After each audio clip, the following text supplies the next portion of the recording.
पनि यो मजाले मरेको छैन। मलाई मिसिसकेछ गर्दा यसको ढाड चिलाउ कर्याउँदैछ है। छुँदाखेरि जुरुङ जुरुङ जुरुङ टाउको छैन तर के गर्नु, टाउको यस्तो बनाइदियो मैले रिस उठेर नि, चुरुङ्गै सुट्यो अनि यस्तो बनाइदियो टाउको चाहिँ च्याक चुक यस्तो पाराले निस्तार चाहिँ यसको चल्दैछ है। चल्दैछ मेरो यहाँ छुनुपर्छ, त्यसको सबै हल्लाउँछ जिउ चाहिँ छुनुपर्छ। यो भगाउँदैछ ज्यात्रो सर्प यस्तै हो चाहिँ ज्यानमारा सर्प ज्यान चाहिँ हल्लाउँदैछ।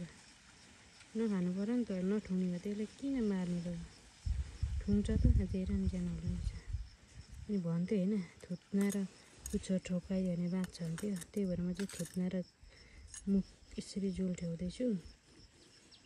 हेरौँ कतिसम्म बुइ बाँच्छ कि घ्याउ गाँठे भगाएको बस्छ त पुच्छर त घरिघरि त तर्स्याउँछ पनि पो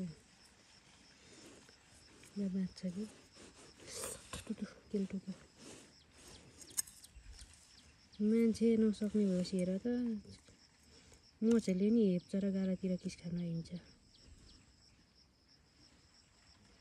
बाँच्छ भने त बचाउ।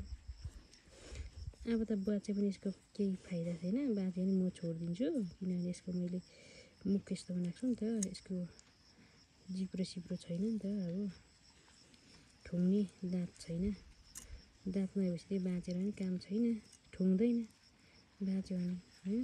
अनि पुच्छर छोडाइदिएको बाँच भनेर अलिकति हानिसकेपछि माया लाग्यो, धर्मै गरौँ भनेर बचा भनेर पुच्छर र मुख जोडाएको, त्यसकै बाँचे बाँच्दै नै पुच्छर त हल्लाउँदैछ बाँच्छ कि के भनेर अझै जोड दिँदैछु म। कति दिन ल एन्टिना ठड्यो एन्टिना हेर नि ठड्यो एन्टिना, अब बाँच्न लाग्यो सर्प। मुख र पिठ जोडाइदिएपछि यसरी अब बाँच्छ अरे कि ल एन्टिना ठड्यो त्यो सर्पको कर्नल ज्यानमारा कम त यसले ठुङ्यो भने त मलाई दाजु त ज्यानमारा बनाइगयो नि।